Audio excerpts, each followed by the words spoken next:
We never know where life will lead us or what may hinder us along the way.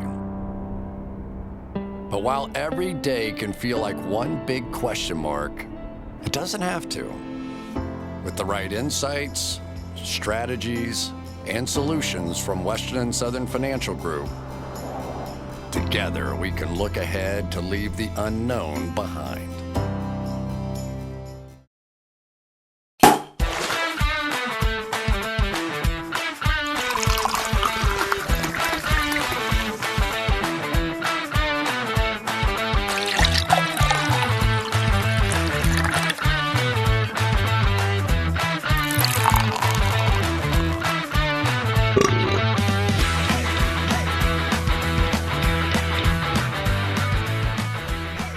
Buddy, there's only one way we're starting the podcast. We have to bring up how bad the mustache is right now. The mustache is down bad in terms of feedback. Oh. We went and played, you, me, George, and one of your buddies went and played spike ball at my pool at the apartment. And it was a good time. Spike ball was rough.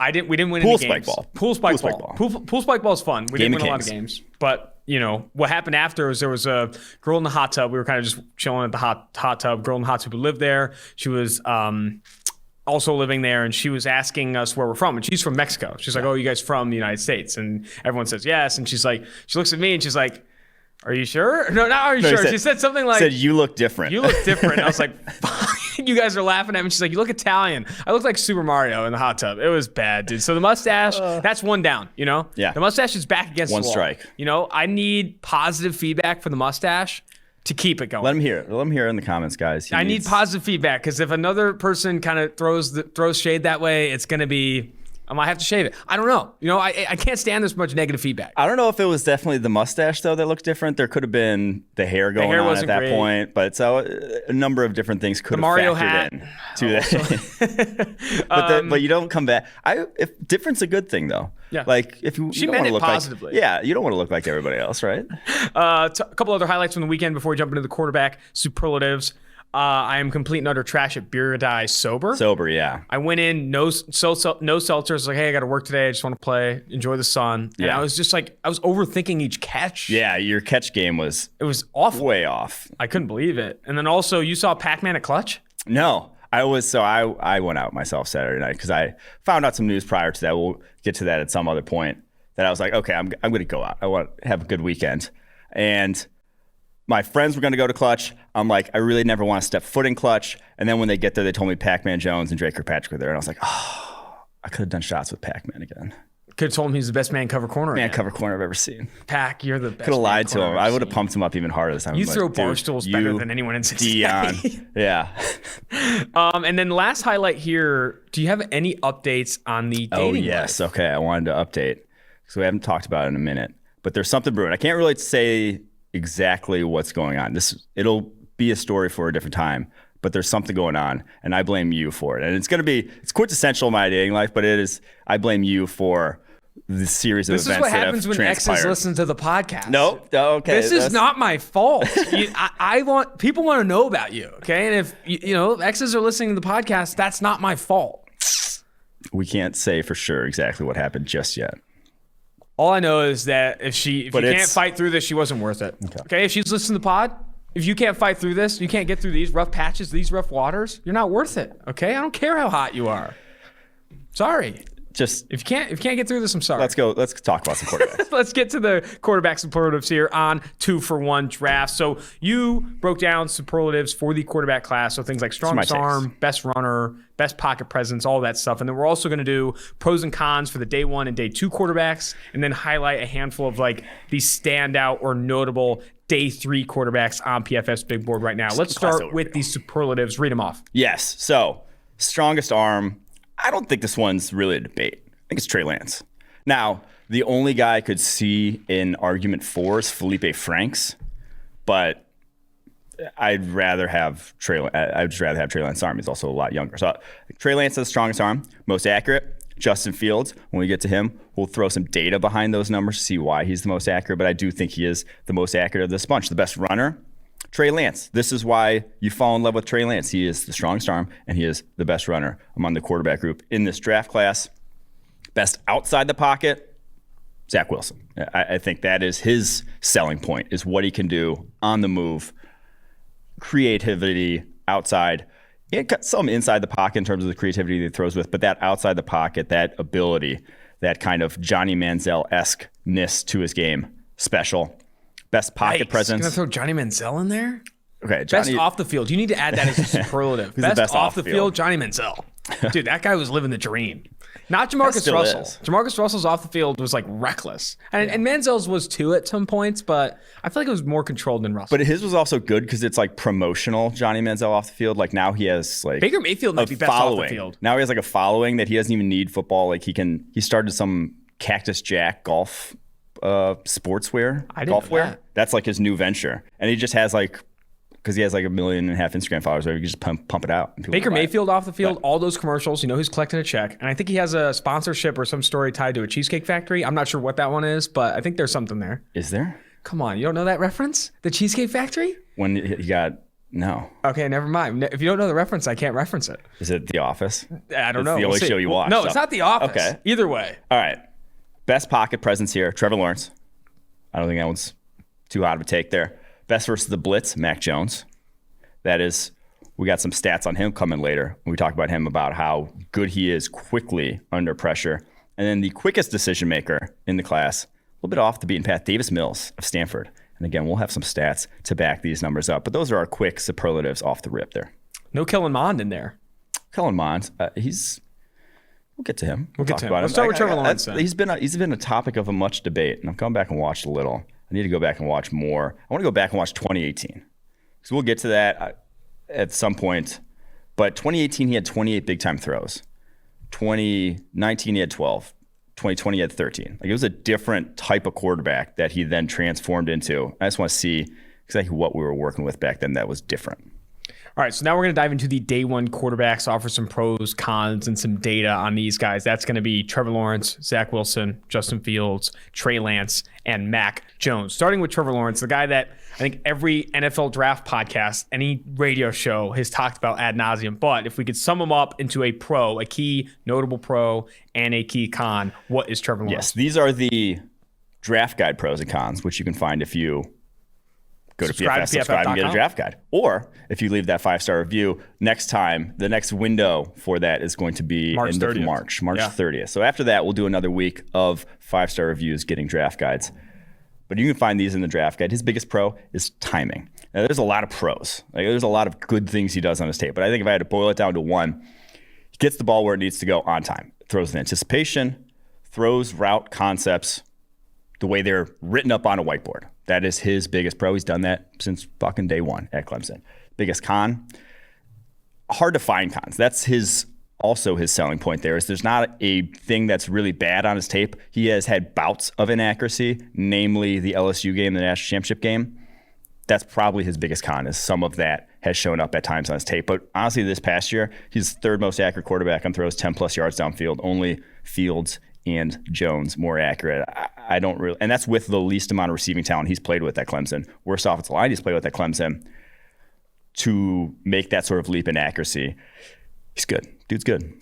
How does it go wrong with Trevor Lawrence? I don't think that's a question that's asked a ton, but like how does it go bad? And I know you talk about Trevor Lawrence's floor all the time. He is going to be a very good quarterback in the NFL. His floor is damn good, but how does he not reach his ceiling in the NFL? Honestly, like injuries. That's probably the only way. So he was 213 pounds at his pro day. And now some of that was not being able to lift with that shoulder injury. But people talk about how skinny Lamar Jackson is. Lamar Jackson's 212, 6'2". Trevor Lawrence, 6'6", 213. That's a skinny dude. He's going to need to get a little bit stronger once he gets to the NFL. I feel like he will. Obviously, he has the frame to do so.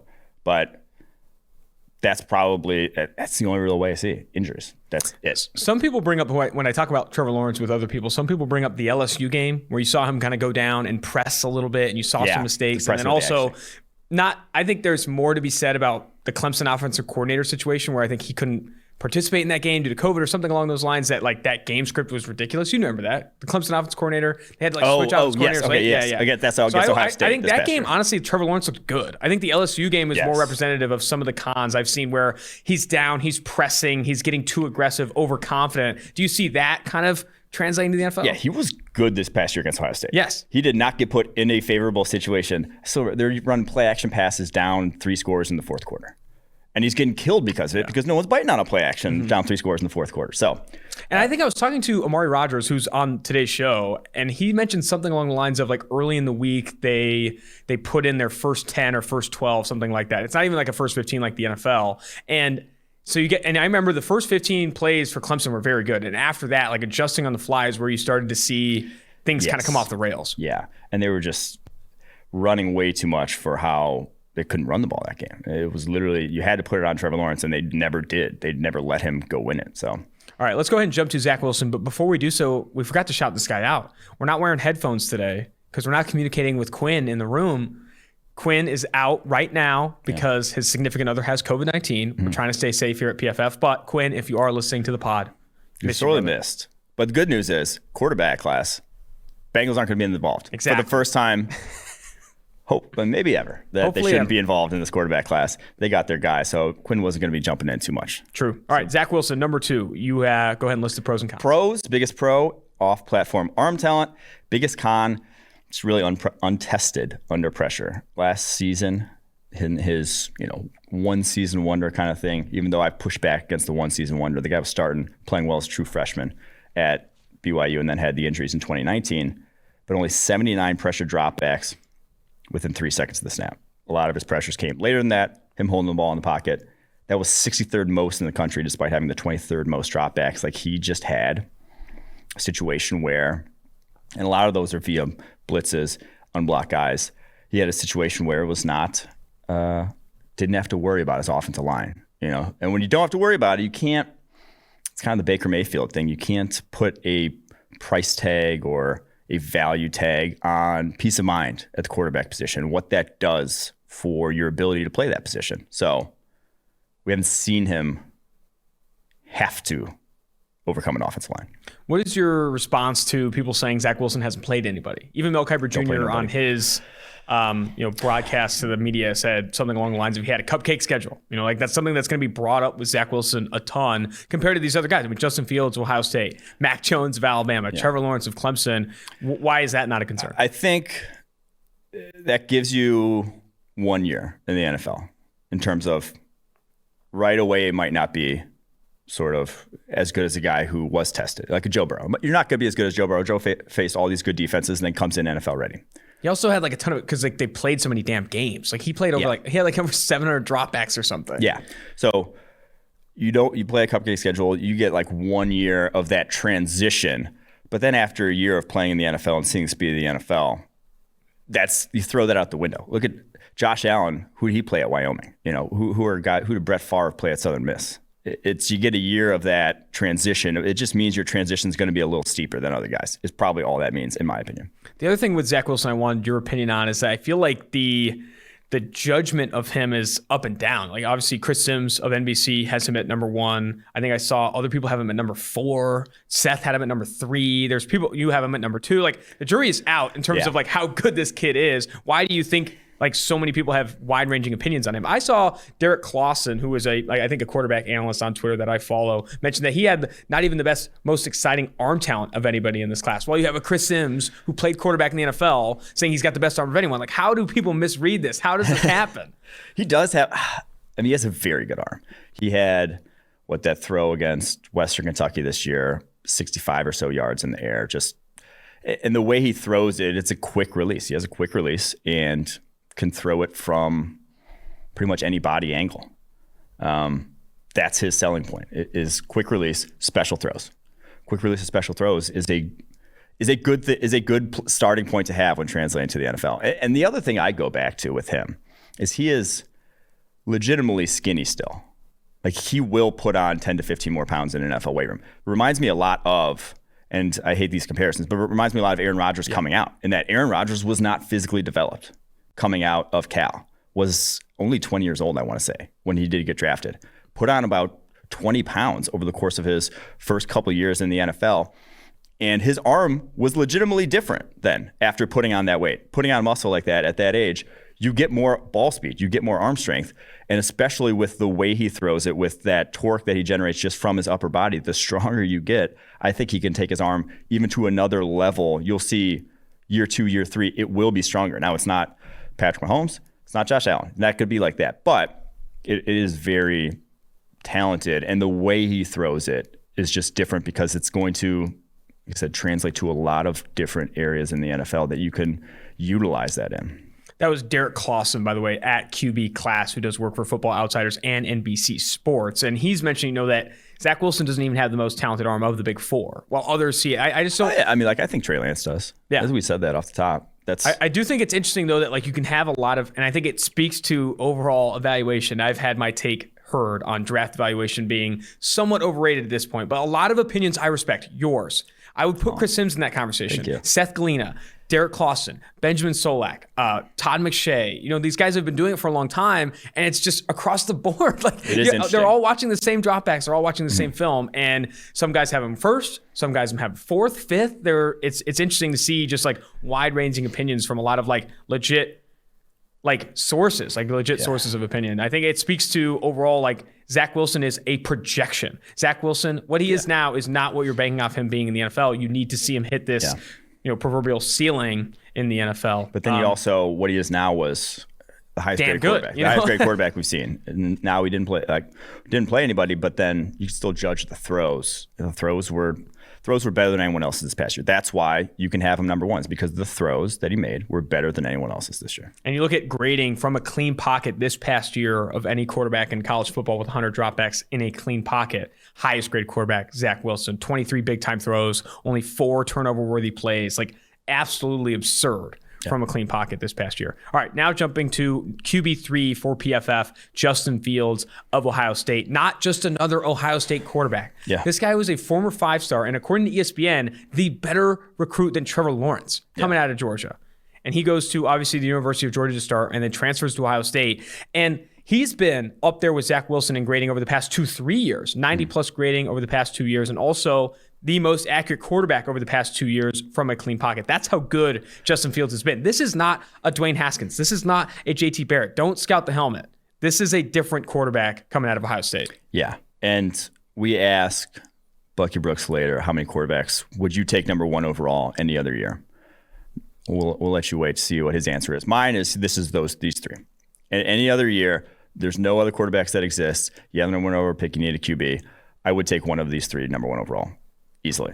Trey Lance, that's conversation. If there's a Penei Sewell there on the board versus Trey Lance, I might go Penei Sewell if I need both. That, because that guy is a certainty at that position, at the tackle position. And then his certainty, that guy 3 years from now could net you 2 first-round picks. People still value that position super highly, and it saves you a lot of money. And you can find a quarterback sometimes elsewhere. But these 3 guys I just feel very good about. And the stat with Justin Fields this past year, targets 10-plus yards downfield, that were ball charted as accurate, 65.1%.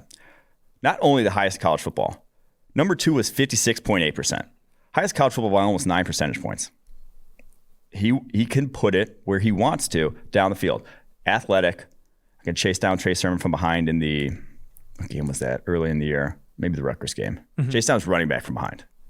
Now Trevor Lawrence did that too. But Trevor Lawrence is also a freak. So has accuracy and running ability to that level. I think the play speed will come. The stat that we go back to, the non-blitzed average time to throw, 3.05 seconds. His blitzed average time to throw, 3.18 seconds. That doesn't happen. That doesn't happen in the NFL. You got to get quicker. That has your internal clock has to speed up at that level. And I think I would bet on a guy fixing that before I bet on a guy fixing accuracy. It just, yes, Josh Allen did it, but it's not a lot of guys throughout NFL history that have fixed accuracy, and Justin Fields has that level of accuracy. So any other year, like I said, he could be the number one overall pick. What tier of runner do you put him in? I think we talk a lot about Justin Fields' accuracy, and then what's quickly brought up after that is his decision-making, slow processing, some of that where he holds the ball too long. Yeah. Not necessarily slow processing more, but I think I see it more as the Deshaun Watson problem sometimes, where he's holding the ball too long because he thinks he's a superhero. Not that he's processing slow, but actually I can get a better throw, or I can move something past it. I think some of that was, like I said, the against the blitz stuff, he was slow to recognize blitzes. Mm-hmm. But then it's a twofold where it's like, yes, he thinks he can always save a play. Yeah. But so what do you put him in from a tiers perspective? Because I've seen him compared to Cam Newton. Like what kind of runner is Justin Fields? What are you getting purely as a runner? So I think tier 1's Kyler Murray, Lamar Jackson. Those guys don't come around every year as a runner. There's no one in this class I'd put in that tier as a runner. I'd put him in the tier 2 of Jalen Hurts, Cam Newton, more battering ram. You're going to use him. You're going to use him in the run game. You may not give him more than a few runs in a game, but that option threat is going to help you a lot. Like you're not going to build your whole running game around him, but you're going to utilize that option threat a lot, and you're going to utilize it in short yardage, and you're going to utilize it near the goal line. And it's going to be very valuable. It is in those situations very, very valuable to have. So it's going to be something that comes into play, but it is not. Like I said, I don't think any guys in the special tier. Lance is close because I think you can do like power run game stuff with him and really lean on it with how I think just you've compared Lance to Taysom Hill in terms of like a runner. Like that. Like you can really, and how the Saints kind of just flipped their script on the run game when Taysom Hill was their quarterback, and he was involved in everything they did. So I think he's just a slightly below Trey Lance. So you brought up that stat of 10 plus yards, how accurate was Justin Fields. Number 1 in the country, 9 percentage points better than everyone. I went back to Dwayne Haskins, 2018 season.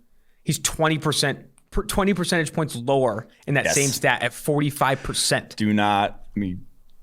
The only comparison. Ranks outside the top 40. Like Dwayne Haskins was not anywhere close to what Fields was accurate from an accuracy perspective. The only mid comparison you can make between those two is that they both had a lot of talent around them at the receiver position. And they both played That's about it. Like that is really about it because Dwayne Haskins ran that offense completely differently. The amount of screens they threw then, the amount of crossing routes they threw then, Terry McLaurin, top 15 receiver in the NFL from day one almost. Dwayne Haskins did not utilize him because he could not throw accurately down the field the way Justin Fields did. If Justin Fields had Terry McLaurin probably would have been a first-round pick, But Dwayne Haskins just did not utilize him because that's not where his strengths lied. I mean, here's your quote graphic, social team. Stop comparing Justin Fields to Dwayne Haskins. They're completely different players. Yeah. All right, Trey Lance, number 4. He's number 4 on your list. Go ahead and go pros, cons here. Yeah, I mean, the pros, we straight up, okay, so pros are physical tools. We just said, he has the strongest arm in this class. He's the best runner in this class. It's a good starting point when you're playing the quarterback position, when you can basically sling the ball 70 yards downfield in a flick, and you can be an entire run game on your own. And that's what he was at North Dakota State, over 1,000 yards back in 2019. Cons the accuracy. And now we said 65.1% on 10 plus yards for Justin Fields. The number's 36.3 over the past year in this past game for Trey Lance. So we're talking about a different level. Now, Josh Allen was 39.5 his last year at Wyoming. Very similar range. Now, still worse than Josh Allen is a little concerning, but that's where you're at if you are. And now he doesn't have receivers that can get open. Like he's not throwing into necessarily the same windows that Wilson, Fields are down the field. But that's a concern. That is where he has to improve. But I think you've seen the leaps and bounds improvements from a 2-star recruit to then a year later being the best FCS quarterback, bar none. Like putting on 20 to 30 pounds at North Dakota State, completely transforming himself. And so you fall in love with the athlete and hope that you can mold him into something.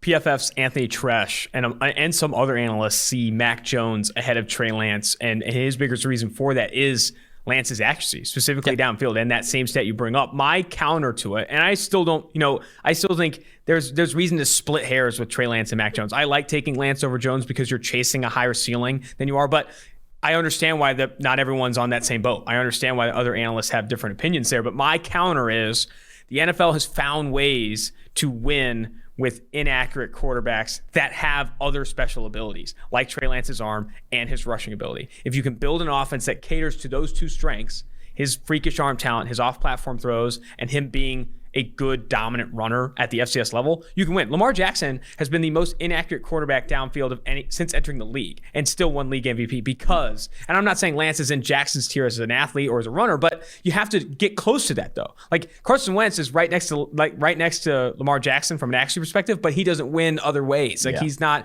a dynamic athlete and they're not building an offense around his rushing ability, you have to build an offense around Trey Lance that caters to his rushing ability to maximize his potential. And I think that's the biggest sort of transition in quarterback evaluations. It used to be, this guy's going to go to my offense, my West Coast offense, my and Bucky brings this up whatever offense that I run, that I've ran for the last 20 years. He's going to come in and I'm going to plug in. How does he fit in my offense? Now it's, I got this guy. How do I create, like, he has these tools. He has these things to work with. How do I create a situation to emphasize those, to take advantage of those? Because I think schemes are so much more flexible, and offensive coordinators have realized that it's the creativity, the ones who are willing to cater around the ones they got, the talent they have, that are really the ones succeeding in the NFL today. So that's why everyone says situation matters. Are you going to a situation like that where they're going to build it around you and give you the talent that can help you win? Or are you going to a situation where it's my scheme, if you don't fit, well, shit, it's not going to work out. And you'll get to the Bucky Brooks interview later in here, but in this podcast. But Jordan Palmer has brought up situation a ton. You see Orlovsky bringing up situation a ton on Twitter. And Bucky brings up, like, the NFL has changed in terms of coaches are more willing to bring in a guy and adapt the system to them than they were in previous years. And I think he brings up other things like, tell me what he can do. Don't tell me what he can't do, because what he can do, I'll build the offense around. Yeah. What he can't do, I have to get rid of. I have to find ways to hide that. Yeah. If he can't be accurate downfield, I have to find ways to limit those opportunities. It's just like Lamar Jackson trying to fit balls into tight windows. It's like, okay, we have to create more open throws for him. We have to find ways to create more open throws. Did that phrasing not look great? I don't really remember what I said. Maybe smile. Okay. Let's get to Mac Jones. Yes. Go ahead. Okay, biggest pro. Underneath accuracy. He was, within 10 yards of the line of scrimmage, the most accurate quarterback in college football this past season. 82.5% of his passes in that range deemed accurate. Next closest was 78.5%. That was Justin Fields. And he's just operates that offense. I mean, obviously better than anyone else has operated college football offense. Like up there with Joe Burrow from last year. Now they didn't face the defense that Burrow played. I think his job was a little bit easier than what Burrow's was, but he didn't make a ton of mistakes and he was damn good. And the stat I have here is when he was pressured within 3 seconds of the snap, he had the highest passing grade in the country. That is where you want guys to win. 85.9 passing grade when pressure within 3 seconds of snap. When it was bad quickly, or when he had a unblocked blitzer come free, he was still very good. And you see that quick processing on his tape repeatedly. That's how he has to win. Mm-hmm. If you're a guy who doesn't have a strong arm, can't create outside the pocket, isn't going to be an option threat in the running game, you have to do that. You have to do all those. You have to be perfect in all those other areas. And that's why we loved Joe Burrow and said he was. And Mac Jones's tape is just not as thorough as Burrow's was, in my opinion, in terms of like showing all those things. But he could be it's just because he hasn't shown it doesn't mean he necessarily isn't going to be at the next level. And I do think that someone's going to fall in love with this guy. I mean, talking to more people around the league, someone's going to fall in love, because that's the way quarterback, like those were the quarterbacks that went high for 30 years prior to this. Now, maybe not necessarily with his arm strength, but it was the guys that really were the quick operators of a passing offense that have been coveted. And I think someone's going to want him at the helm for them. I mean, look at some of the most accurate quarterbacks in the NFL this past season. Number 1, Drew Brees. Number 3, Jared Goff. Number 4, and this is from a clean pocket, Kirk Cousins. Number 7, Joe Burrow. Number 12, Derek Carr. Like these guys that don't necessarily have that high end in their game, like Drew Brees definitely didn't have that downfield big playability in his game. But if you're accurate and a quick processor, you can be in an offense that can win, especially if you're surrounded with a very talented supporting cast. And he had that at Alabama. Yeah. And I think the argument we keep bringing up with Mac Jones is if you do get him in the first round and you have that fifth-year option, cost-controlled quarterback for 5 years, plus a year with a tag if you want to do that,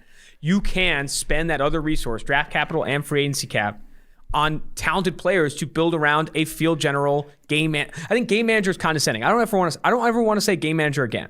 It's not a game manager that is an Alex Smith or whatever. Offense manager? I don't think it's managing anything. Like managing makes it feel like you're not doing that well. I don't know, like managing expectations. You're my manager. Like, yeah, well, either way, I don't like manager. But I like field general better. Field general, where like you're calling the shots. You're like in control, and you're not necessarily like doing any of the big plays. You got guys doing big plays for you, but you're a field general in that quick to process, make really good decisions with the football, and accurate every single time. Yeah. I don't think paying that guy $40 million a year gets you close, because then you ruin his supporting cast. Yeah. But keeping him on a cost-controlled contract as a rookie, like, that's why I do like the fit to San Francisco. It's why I do like the fit to New Orleans. Like, Mac Jones going to one of those teams where they have a good coach, they have a decent supporting cast, and can add capital, add more resource there. I honestly think Mac Jones is a first rounder. I get more and more on board with it. Yeah, because I think I've said before, it's like, is his ceiling Kirk Cousins?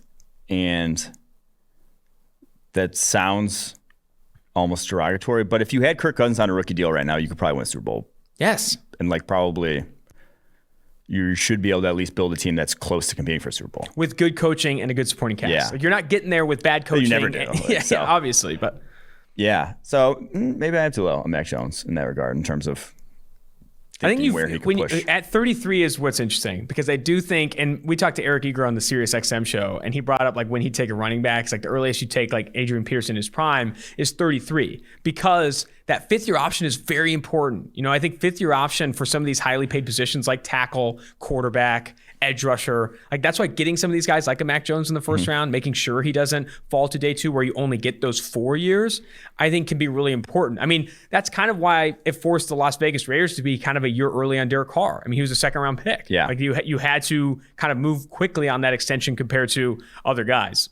So I do think it's interesting. And Mac Jones, I think, should be a first rounder. I think his draft prop right now is at 18.5. I think he goes inside of that. I think he goes inside the top 15 picks. I think he goes underneath that. All right, let's go to day 2 now. So day 2, are you maneuvering the process here, or are we going to still do pro and con for every day 2 guy? We do pros and cons for every day 2 guy. Let's do it. Let's start with Kyle Trask. We'll run through those day 2 guys we have in the mix here. Kyle Trask of Florida, Davis Mills of Stanford, and then Kellen Mond of Texas A&M. I think the guys who should be in the day 2 mix probably will be when it's all said and done, if not going earlier. So Kyle Trask, his biggest pro is he is exceptional at maneuvering pockets. Florida did not have a great offensive line this year. He did not have Bama's offensive line, though he was putting up, similar numbers to Mac Jones there in the SEC. His biggest con, though, is mobility. He can maneuver the pocket. He cannot break the pocket. He cannot give you much outside of that. They used him in the running game. I don't know why, because it didn't really do much for them in there. So that's his biggest pro and con. I know people like to point to the Oklahoma game in the bowl without his talent there. But it was really the one out route. It was that one shitty out route that ended up in a pick 6 or whatever.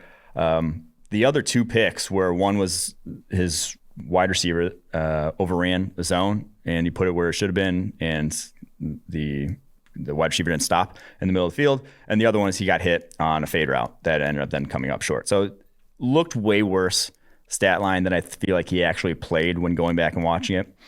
And let's come back to the kind of upward trajectory that we see from this guy.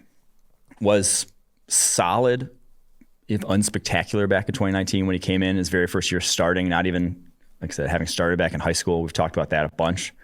He was behind De'Aaron King there on his high school team, and then took a massive step forward. And 41 big-time throws this past season, only 13 turnover-worthy plays. Protected the ball very well for a volume passing offense. And I like his creativity that he plays the position with in terms of throwing guys open, giving Kyle Pitts chances. A lot of Kyle Pitts touchdowns are contested catches, that sort of thing.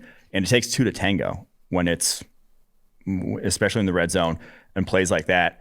A lot of quarterbacks aren't willing to take those chances. Kyle Trask is. And so I just think he's interesting. I'm not going to take him the first round. And I'm breaking my rule of saying, don't draft quarterbacks outside the first round, because the NFL is usually good at evaluating. But I just think there's still kind of an unknown with him that I'd take him in the third. I have a comment, and then I want to drop a stat. One, and I was talking to, I think it was either Tannenbaum on the Sirius show or another former scout or something. And they were saying recency bias is so big in media and like media evaluation of draft prospects. You mean Devontae Smith was not going number 2 to the Jets? Do you remember when Justin Fields had that like somewhat bad game against Northwestern? And like it was pretty bad. It was bad. It was bad. But like there were people who were tweeting out like, is this kid even a first rounder after that game? And then you another thing you bring up is this Kyle Trask one where obviously looked bad. Kyle Pitts was in there. It's like, oh, he can't play without the supporting cast. It's like he went from like first rounder in a lot of mocks to literally like people forgot who he was. Like, recency bias is massive, specifically for media when they're evaluating draft prospects. And I think that's highlighted by guys like Trask and that Justin Fields game after Northwestern. The other thing, highest graded Power 5 quarterbacks from a clean pocket in 2020. Mac Jones, Justin Fields, Kyle Trask, Trevor Lawrence, Sam Howell.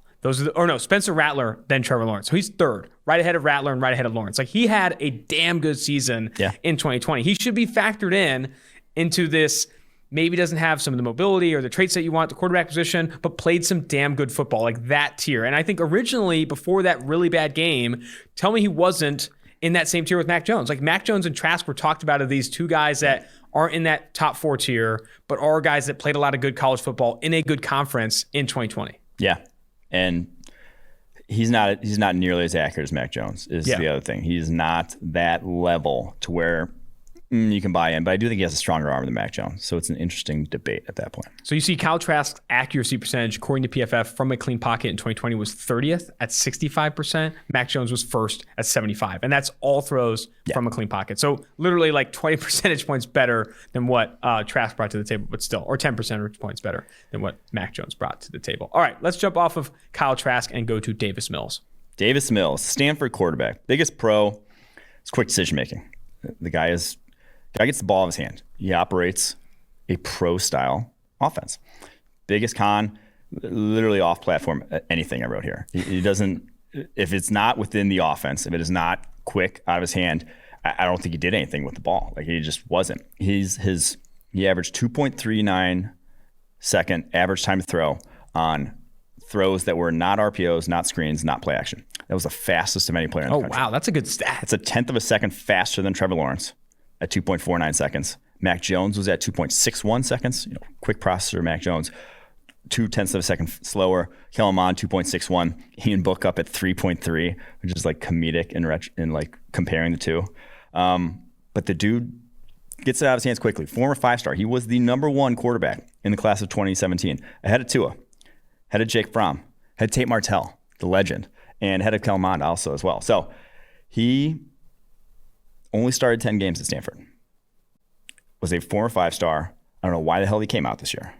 Did not, in this ridiculously loaded draft class, really should have stayed one more year to see what he could have done at Stanford with one more year. But I just think that's an interesting profile to work with. Something I'll say, so everyone brings up with Davis Mills, and I think you've done a really good job of highlighting how good this kid is despite not seeing a ton. He had 491 dropbacks in his collegiate career. Trey Lance had 100 fewer.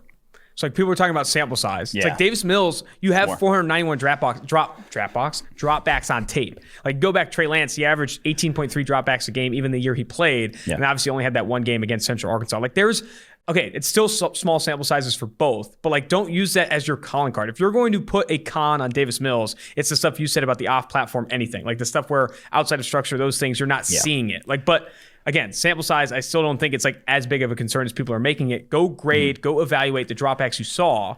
And I mean, you factor in the former 5-star, you factor in this processing. I do agree that that's a day 2 quarterback I'm swinging the bat on. Yeah. And he did not play with the talent around him at Stanford that other guys did in this draft class at the quarterback position. And when you're throwing quickly, oftentimes you're relying on guys to win. Guys have to win quickly to throw quickly oftentimes. And so when you don't have that, it looks a lot worse, or like your stats may look worse than when you do have that. So it's just kind of an interesting name.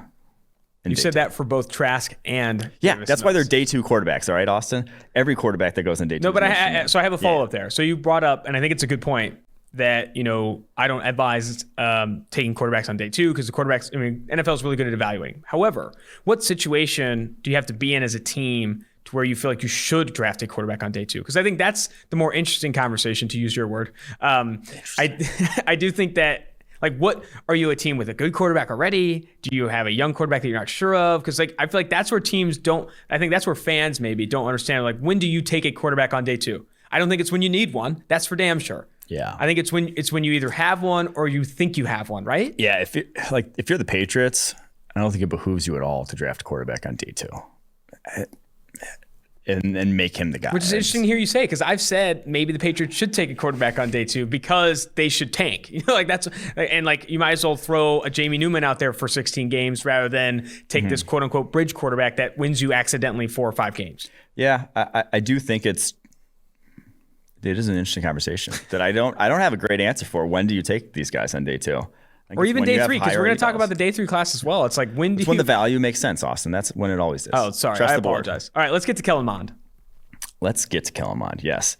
So Kellen Mond, the pro style experience, that offense, what he's doing in it, translatable to what he'll probably be doing in it. The Jimbo experience. Yes, the Jimbo experience. That sounds not like an experience I'd like to go through. I'm all about it. But you're the Jimbo guy. Okay, yeah. Probably better than the Jim Bob experience, the Jim Bob Cooter. The pro style experience, though, the biggest con was consistency downfield. And like I said off the top there, 28 big-time throws, 2018. 13 then the next year, then 12 this past year. Then he goes to the Senior Bowl and has 6 big-time throws in that game alone. And he was, in my opinion, the most impressive quarterback down the Senior Bowl. Mac Jones was there. Ian Book was there. And he was the most impressive quarterback over the week of practice and through the game. And it's difficult it's the problem we've always run into here at PFF. How do you differentiate the quarterback from their situation, from the talent around him? How do you isolate what he is exactly doing versus what those guys are doing? Because again, like I said, if your offensive line's getting their ass kicked, you can't put a value on what that does to you mentally. If your wide receivers can't get open and you have no guy that you trust to win down the field, you can't put a number on how that affects your decision-making and your ability to take chances with the football down the field, which he obviously didn't do this past year much. So he's athletic. He can add on to your run game. I don't think he's quite to Justin Fields or Trey Lance's level, but he is definitely a guy you can run with. And he's very experienced at this point, 3 years, and he did not have a great supporting cast. His last receiver that got drafted out of Texas Tech was 2017 Christian Kirk, and that was his freshman year he played with him. Hasn't played. He had Jay Sternberger drafted, tight end, since then. Might have Jamon Osborne drafted this year, but Jamon Osborne didn't play in 2020. Did not have a receiving talent, and you're playing the SEC without receiving talent, you're fucked. Like that's like the corner central. Like every good cornerback, not every good cornerback. A lot of good cornerbacks play in the SEC. A lot of good safeties play in the SEC. Got to have guys that can get open. He really didn't have that for the vast majority of his career. So it's an interesting conversation around Kellen Mond. How interesting is it? Everything's interesting. Okay, so wait. Can you break down what's your opinion of Kellen Mond's arm talent? Just his arm talent. I think it's better than Mac Jones's. It's probably better than Davis Mills's. It's not. I think Fields, Wilson, Lawrence, Lance are all better though. I think it's probably, like Kyle Trask. Him and Kyle Trask, I think, have similarly strengthed arms.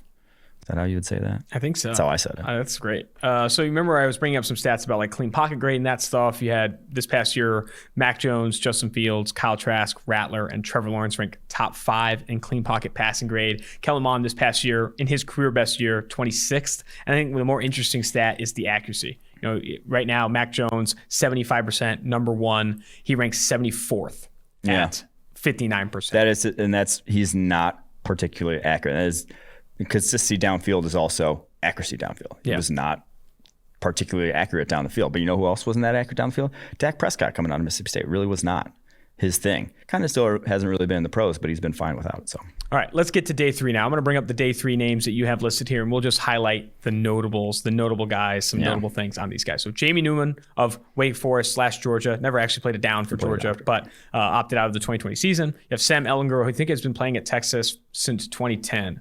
I'm still trying to figure that out. I was going to say, he hasn't been playing there as long as Shane Buechele, though. Oh, yeah. And then you have Shane Buechele, who's been playing in Texas since like probably 2000 flat. He's a Texas boy, went to SMU as well after Texas. And then Felipe Franks, who single farthest throw in PFF charting history. And also, like I would say, and we don't bring this adjective up a lot, cool, the coolest throw I've ever seen at the collegiate level. It is absolutely sick. The Hail Mary against Tennessee, was it 2017 or 2018? One of those years. I can't remember exactly which one. Dude, but it was the part 74. I think it was 74 yards from throw to catch point.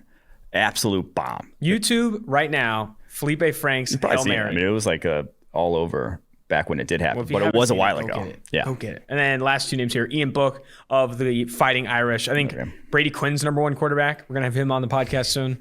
Brady Quinn's. I'll never forget. For those, we've had a lot of new listeners come onto the pod. Yeah. We had Brady Quinn on the Combine episode last year. Mm-hmm. And before we get on, talking to Brady Quinn, or Mike and Brady are talking, and Mike has like an asshole not introduced me to him yet. So I'm just standing there like looking like an idiot. These two guys are just like fucking living it up about the Notre Dame Rec Center or whatever. And then I go to introduce myself like, oh, I'm Austin. We're going to be on the podcast together. He's like, first thing he says to me, where'd you go to school? I was like, are you fucking serious? Like, this matters? It's like San Diego State. He's like, oh. It was bad, dude. You didn't talk to him again after No, that? I didn't. He doesn't follow me back on Twitter. It's rough to see. And if you go back and watch that episode, we have it on YouTube. He's literally leaning and looking at you the whole time. Like, I'm just like this third-party idiot on the side. Brady Quinn is like you in a lot of ways. Domers stick together.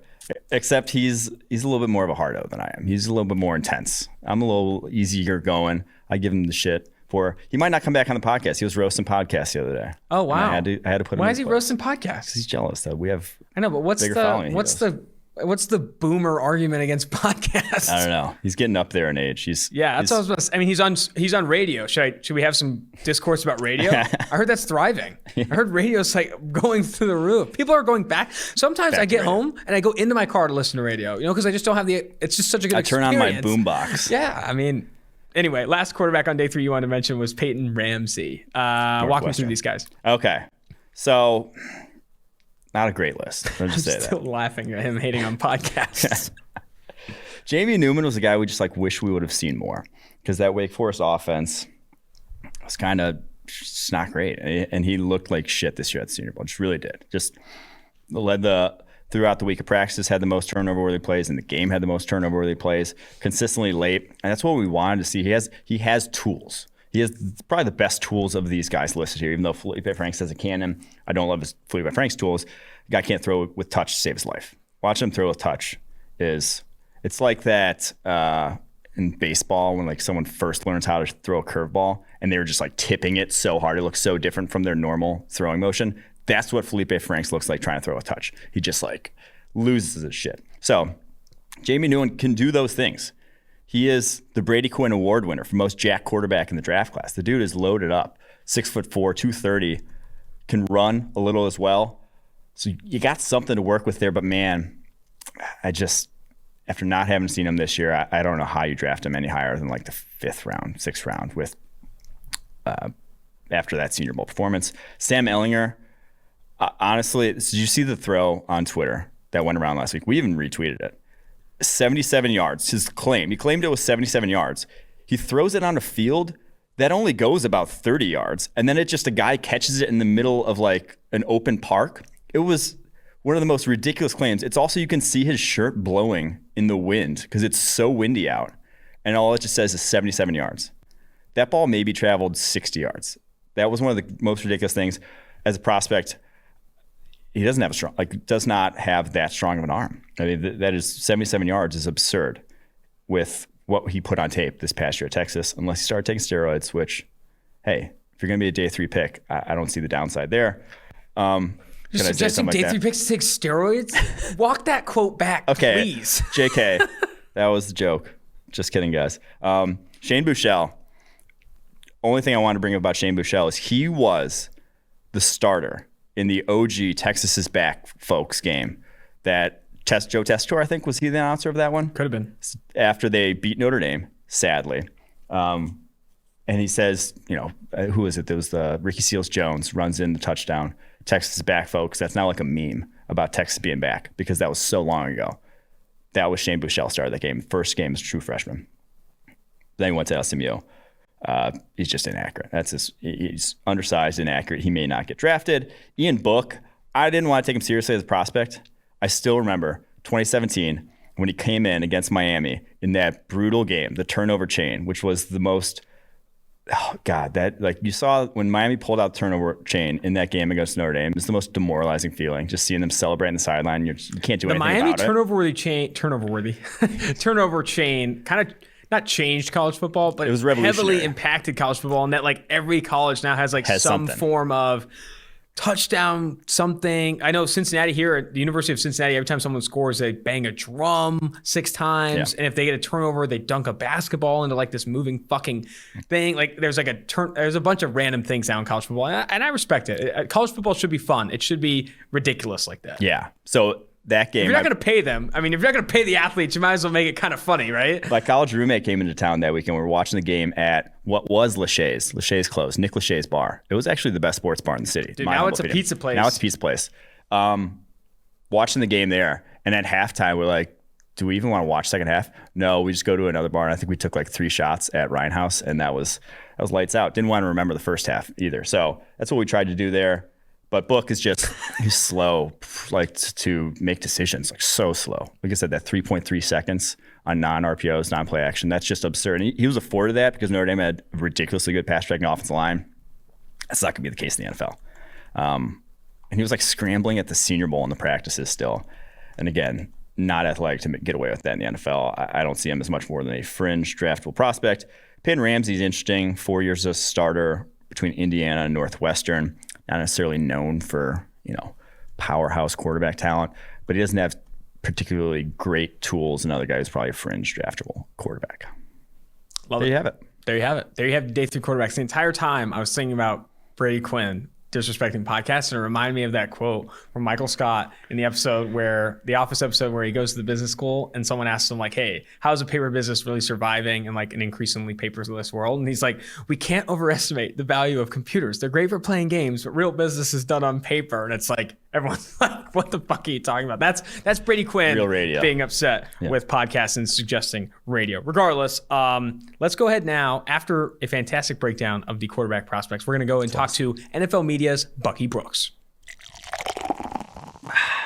Now joining the 2-for-1 Drafts podcast is NFL Network's Bucky Brooks. This has been a much anticipated interview. We've been really looking forward to getting you on the podcast. We've had your podcast co-host, Daniel Jeremiah, on a ton. He has been a quote-unquote friend of the podcast, but it's great to have you on, Bucky. Thanks for joining.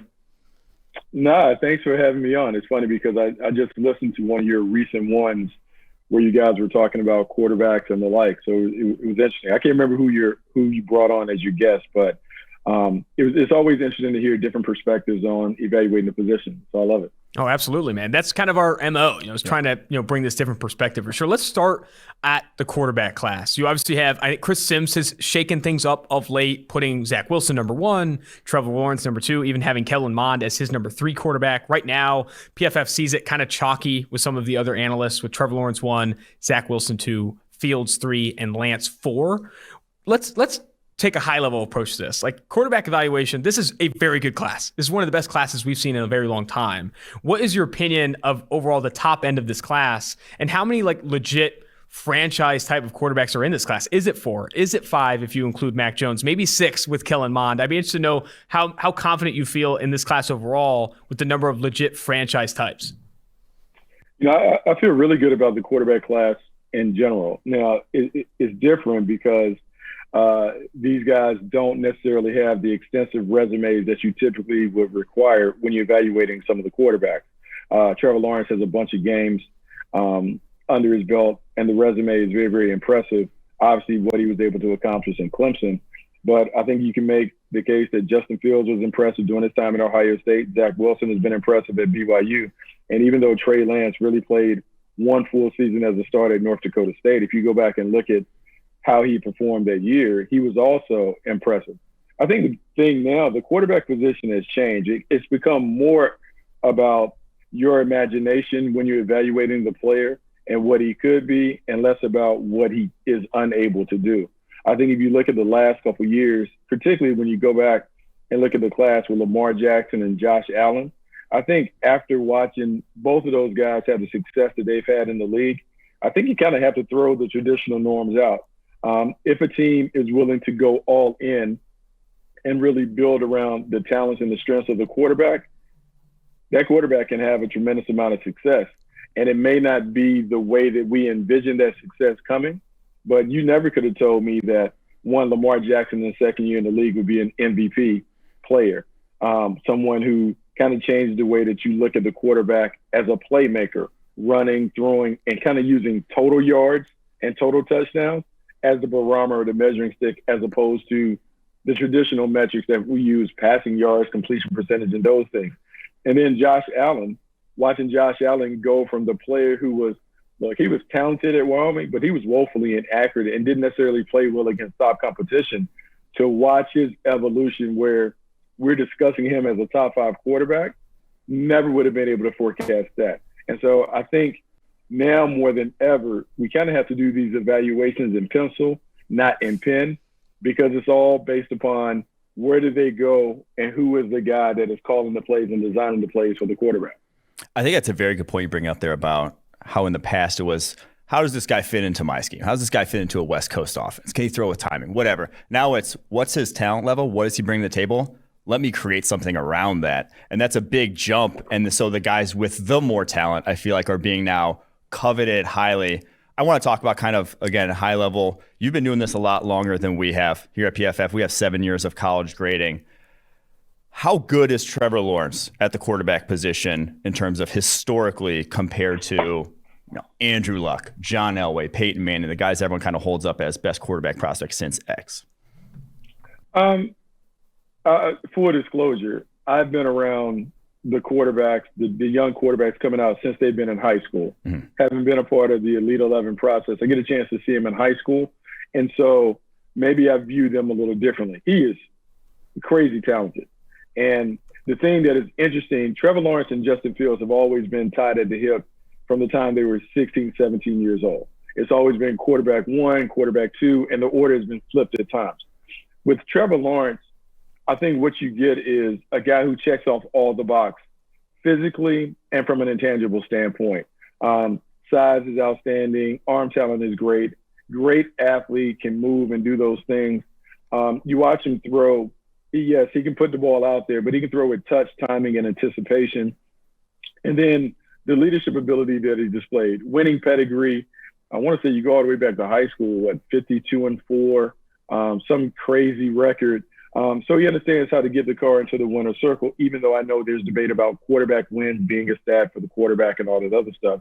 So look, he is up there. In terms of the historical perspective, I can't go all the way back to Elway and those guys, but I would say he is certainly in that conversation. And when I think about comparing him to Andrew Luck, I think it's very similar, because I think Andrew Luck didn't necessarily put up these crazy numbers, but when you watched him play, you just got the sense of, hey man, that's it. That's what a franchise quarterback is supposed to look like. The way he manages the game, the way that he runs the game, the way that he steps and inserts his playmaking ability when it's needed, meaning he makes the critical moment throw, or he understands how to lead his team back when they have to put more on him. Yeah, I think Trevor Lawrence does a lot of those same things. Last part on the quarterback class conversation, or maybe the last part, I would love to hear your thoughts on the comparisons between Mac Jones and Tua Tagovailoa. I think that has made a lot of headlines of late, people comparing the two, Jalen Waddle and Devontae Smith saying they prefer Mac Jones, even though it's obvious that, they should be propping up the guy that's about to get drafted and the guy they played with last. But I do think that both of those guys graded really, really well at PFF in that system. Had a ton of success at Alabama very early on, too, for Tua Tagovailoa, and then obviously of late for Mac Jones. Compare those two prospects for me, and what is your opinion of those two players?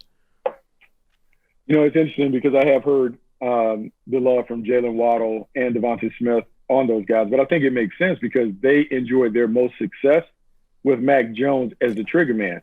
When Tua Tagovailoa was the trigger man, Jerry Jeudy and Henry Ruggs were the featured wide receivers, even though those guys were in the 4 wide receiver group. So I understand that. I think in looking at both guys, I feel like Tua is more talented in terms of arm talent, the way the ball came out. I felt like he was an RPO master at Alabama, just understanding how to play within that system. Sark did a great job of setting both of these guys up.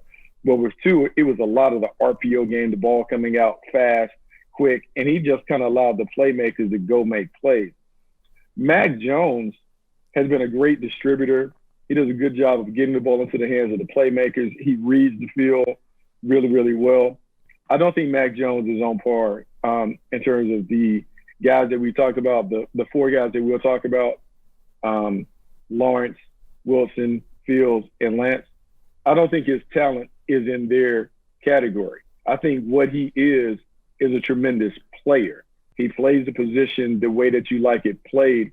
And if we were playing a video game, he would be the ultimate joystick because he kind of understands, hey, I'm the coach, you're the player. Here's what I want done on the field. He can do those things. That said, when we look at the game and how the game is played, how many statuesque quarterbacks are really getting it done in the pocket? And everyone will say, hey, Tom Brady, the older Drew Brees. But yeah, you're talking about guys with, 20 years of experience at the position, understanding how to decipher NFL defenses and those things. And so I worry a little bit about if it's not all perfect around Mac Jones, how good is he? How can he elevate an offense through his own talent? If he's drafted at the bottom of the first round and maybe goes to a team that is talented, yes. But if it's a makeover situation where he has to be the central figure in rebuilding it, I'm not as confident that he would shine in that kind of environment. That's actually a really interesting point about Brees and Brady. When we talk about maximizing that value on that rookie contract, those guys weren't great on their rookie contracts. It wasn't until 2007 that Brady really took off as a pure passer, and then Brees obviously until he went to New Orleans, so his second stop. So that's actually interesting to look at. One last bow on this quarterback class. If none of the other guys existed, so if Trevor Lawrence was there and Justin Fields, Zach Wilson, Trey Lance didn't exist, if they were the only guys in this quarterback class, how many guys would you take number one overall? So like I said, if Zach Wilson was the only guy and there were no other quarterbacks, you needed a quarterback, how many of the guys in this class would you be willing to say, I'll take them number one overall? Only two. I would take Zach Wilson and Justin Fields. And I know we're kind of jaded when it comes to quarterbacks going at the top of the board. I wouldn't say that either one of those guys is necessarily the best player in the draft, but I could see them emerging as the best player in the draft when we look back at it. And I think the conversation and the comparison between Zach Wilson and Justin Fields is a fascinating one. And I think it's fascinating because you have two guys who are extremely talented, but talented in different ways. I feel like Zach Wilson's talent stems from his arm talent and his ability to make these off-platform throws that are ridiculous while playing the game on schedule, which is really hard. When you're talented like that and you can make these phenomenal plays, sometimes you can be a little late delivering the ball because you know that you have the arm to be able to do it. But he can play it on and off the script, which is uncommon. The one thing that I worry about with Zach Wilson has been the sudden jump in production this year. We can complain about the schedule. That's not his fault that they didn't necessarily play top teams. And then you just look at the Coastal Carolina game, which there were tremendous moments in that for him, but they didn't necessarily get it done. And so you just kind of wonder, like, man, I would love to see him play in a schedule where he had more elite games, but he can't control that. Justin Fields, I would say Justin Fields, I think, is interesting because I feel like because he, not necessarily that he's been around longer, I feel like because he's had more big stage games, I feel like we've nitpicked his game enough where the consensus on Twitter is that he's not very good. And I just think people need to be very, very careful and mindful of that because I had an old scout teach me like, hey, man, when you grade players, grade the flashes because if they can do those, if they can create those high-level moments multiple times, then it's in them. Then it's on you to be able to get it out of them. And so when I look at the stuff that he's been able to do at Ohio State, if you go back to the last two times he faced Trevor Lawrence, I would say that he outdueled Trevor Lawrence. Not only this year in the semifinals, but last year in the semifinals, with the exception of the interception, he was terrific. And so if you grade him on the curve that we graded Josh Allen on, I just think you could be uncovering, man, a monster at the next level in a situation where a play caller really builds it around the things that he can do.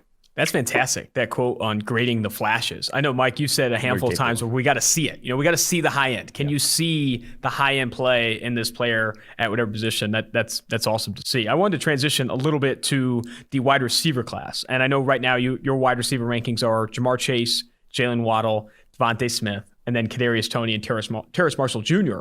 I love your opinions on two players. Terrace Marshall Jr., who right now is a bit lower on PFF's board compared to some of the consensus, and then also Rashad Bateman, a guy that PFF is in love with right now. I think he's our wide receiver 4. Your opinion on those two players and how they compare? You know, it's funny that you bring up the Rashad Bateman thing because I think I'm beginning to have a bit of a crush on him when I look at it. And I think this is what happens this year is different than most. Like recency bias sometimes can cloud your evaluations, right? The guys that you saw this year versus the ones that you didn't necessarily see, you kind of give them more favor because you're like, hey, I saw him in 2020. This is what he did. Terrace Marshall is a good player. Does a really good job making the catches, doing the things that you like to see from a route running standpoint, creates space, makes the 50-50 catches, does those things. LSU has a long legacy of producing receivers that play very, very well in the league. And so maybe you give them a little bump because you inadvertently grade the helmet, you know? Rashad Bateman is fantastic. And Rashad Bateman is interesting because when I watch him, and some of this is the number like 13, and most of those guys were 13 because of Odell Beckham Jr. But when I look at him, I see flashes of Michael Thomas. I see A.J. Brown. I see the classic, traditional number one receiver that may not necessarily be the burner, but they get open, they catch 50-50 balls. They have enough physicality and running skills to make things happen when they get in the open field. And that is traditionally what you want from your number one receiver. I wouldn't be surprised if after I kind of go back through it all over again, that Bateman is in that conversation in the top 5 because he is exactly what most offensive coordinators would want in the guy that is the anchor of the passing game, the chain mover, the guy that is the primary with someone on the other side that's more the big play threat. I want to kind of transition to the cornerback class here because you as a former cornerback have a lot more insight on this class than we do. But I want to go back to last year's class in terms of there were guys that everyone seemingly was high on, Jeffrey Okudah coming out, that a lot of those rookie cornerbacks struggled mightily right out the gate. There was no guy who came in and was like, okay, yeah, he's going to be good of those first or second round picks. Do you think the no offseason was a factor? It was a fluke or kind of a sign of the times of just cornerbacks are kind of screwed coming into the NFL with all these modern offenses? I think it's just a very, very hard position to be good at right away. The college game is so much different than the pro game in terms of the techniques and how you play. Because in college, you can put your hands on guys up until the ball is really released. You can get into bad habits when it comes to your being handsy, grabbing, holding on, and clutching. In the pro game, you have to be able to play with great feet. As much as we love and rave about the physicality of the line of scrimmage, and you want your corners to be physical, they have to have the ability to shadow box and dance on the perimeter. And I think for a lot of young guys, it takes them a while to understand that delicate balance between being physical, but also being finesse in terms of their footwork and being able to do it. And also, it's funny because the league went to being a zone league because people wanted interceptions, and now it's kind of back to being a man-to-man league because you want tighter coverage, which leads to breakups. And the wide receivers and the quarterbacks are so good that even when you're in good position, the ball is completed. And do you have the mentality and the mindset to be able to endure seeing guys catch the ball on you when you may not have seen that for 2 or 3 years in college? I think that can be tough. Okudah and C.J. Henderson and some of these guys, it's a combination. You can be a great cover guy, but if you don't have the pressure with you that forces the ball to come out, you can get exposed because you only can cover for so long. And so I would expect these guys to bounce back as their teams around them get better and as they get more comfortable shadow boxing on the perimeter. Do you anticipate, so your rankings in this year's draft class, you have Patrick Surtain 1, Caleb Farley 2 from Virginia Tech, J.C. Horn 3 from South Carolina, Asante Samuel Jr. 4 Florida State, and then Elijah Molden 5 from Washington. Do you anticipate any of these guys having more immediate success? Any of these guys you see as really NFL ready in terms of what they can come in and do year one? You know, it's interesting. I think when we dig down into cornerback class, I think the thing that's fascinating to me is the legacy. So many sons of NFL players. Now, I don't know if that necessarily will help them have success right away, but there is something in scouting where we used to talk about the bloodlines and people understanding the quote-unquote family business. When I think about Patrick Surtain, when I watch him, he plays like a vet because he has a bunch of different tools in the toolbox. He can press, he can play off, he can play with vision, he can do a bunch of different things that you really, really like. I would say the same for Asante Samuel Jr., J.C. Horn. they just kind of have an innate feel, because I feel like they're very skilled at the position because they made a concerted effort early on to play DB. Caleb Farley, to me, is really interesting because he has the size that you covet, the length and those things. I do wonder the best system for him, because you hear people talk about, the Seahawks system where you can walk up and press and those things. But the more I watch him, the more I think he's more of a zone corner, meaning that I think what he does best is he plays the game with his eyes. He sees through the receiver to the quarterback so he can get his hands on balls. And I don't know what the top end speed is like. And in a zone system, like, speed isn't necessarily the number one requirement. It's about instincts and awareness. I think he plays the game really, really well. But I think, like most positions, a lot of it is, where do these guys go, and do they play in a scheme that best suits their talent? So you don't buy into the 4-2-4 40 he said he ran? No, I don't buy into that. Like, when I go and I look at my notes, like, I like them, but I also have, once again, like, it's the helmet, right? I go back and I look at some of the guys that have come out of Virginia Tech, and they haven't necessarily been exactly what we thought. When I looked at him, I happen to have my notebook here, he played boundary corner at Virginia Tech. I love the zone. I love the instincts. I like the tackling. I like all that stuff. But, man, I question his speed, and I wrote in my notes, I wonder if he's a true number one, meaning if we asked him to lock down and shadow top receivers, does he have that ability? I don't know. And because he didn't play this year, it's hard to go back on last year's tape and say, hey, he's going to be a much better product than the product that we saw at the end of his tenure at Virginia Tech. I kind of just want to pivot real quick to that talk of these pro day 40s that you're going to see reported, these Exos combines. How would you, as a scout, deal with these numbers in a year like this with no combine, no real regulation on some of what you're going to be seeing at these pro days and whatnot? It's tough. Like, you kind of have to ignore some of the conversation and the word that comes out. I thought your friend of the show, my co-host on the podcast, DJ, had great conversation with Bruce Feldman about GPS and some of the things that teams will utilize to kind of get game speed. I think what you have to do when you're looking at these guys, you have to really rely on the tape and understand who are they playing against, how do they play against them when it comes to recovering and moving, and do you see them in moments where they get beat but they make sudden acceleration to be able to catch up. I am less inclined to buy into the 40 times and those things. I'm more inclined to trust what I see on the tape, and also if I have the opportunity to dig into their background and read or discover like hard and fast track times, that kind of gives me a better idea on what guys are and how fast they really, really are. Two things there. One, you brought up NFL bloodlines, and if you wanted to look at a rookie defensive back that like really hit the ground running in the NFL, is Antoine Winfield Jr. A guy that obviously has NFL bloodlines, won a Super Bowl this past year, and it's crazy you brought up the penalty rules, how they changed the NFL. I talked to Patrick Surtain, Sean Wade, Eric Stokes. When I talk to them about what's the biggest change from the college to the NFL, first thing they bring up is that rule. First thing they bring up is, man, I can't touch these guys after 5 yards. That is a big change going from college to the NFL. I wanted to wrap with this, if we could. You mentioned Dale Jeremiah. Your offensive tackle rankings, you have Sewell, then Slater, and I think that's where the consensus is now. Jeremiah is pounding his table for Rashawn Slater as the best offensive tackle in this class. And, we have him as a top 15 player, number 2 tackle in the class.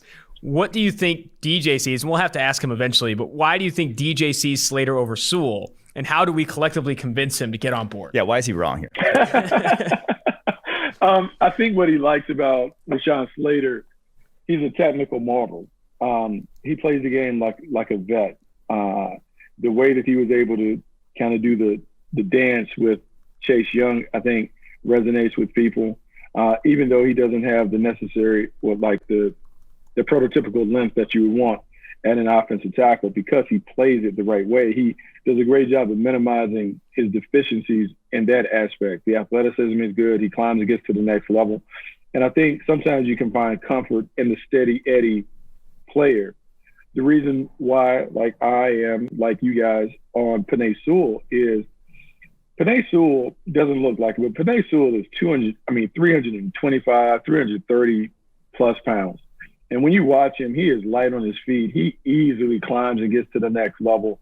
He dominates in the run game, and he really understands what he's doing in pass protection. The fact that he's only 20 years of age and has all of this stuff in front of him, I am just more inclined to lean on him because I do think this game is about moving people off the ball, and he can move the furniture. He moves it a little differently than Rashad Slater. I think Rashad Slater is a position blocker, does a great job of occupying and tying guys up. Penei Sewell moves them against their will. And so for me, the physicality is just a little different when I'm thinking about it. Fantastic stuff, Bucky. Love having you on the podcast. Great to get your debut here on 2-for-1 Drafts. Make sure you follow Bucky Brooks on Twitter. That's Bucky Brooks, at Bucky Brooks. And also listen to his podcast. It's one of my favorite podcasts right now, Move the Sticks with Daniel Jeremiah and Bucky Brooks. Until next time, man, really appreciate the time. Hey, thanks so much for having me on. I honestly want to say this, Mike. I think that was the best group interview, like when you're involved too, because that's when we normally talk to like other analysts and stuff, that we've really ever done on the podcast. I thought Bucky brought the heat in terms of scouting terms. He said technical marvel. He brought out all the good terms, and also he's an elite mind in the space. Yeah, he's an elite mind in the space. I would categorize him as an elite mind in space because I really learned a lot from just that one like 20-minute conversation with Bucky Brooks. He's great, man, and the voice, legendary voice.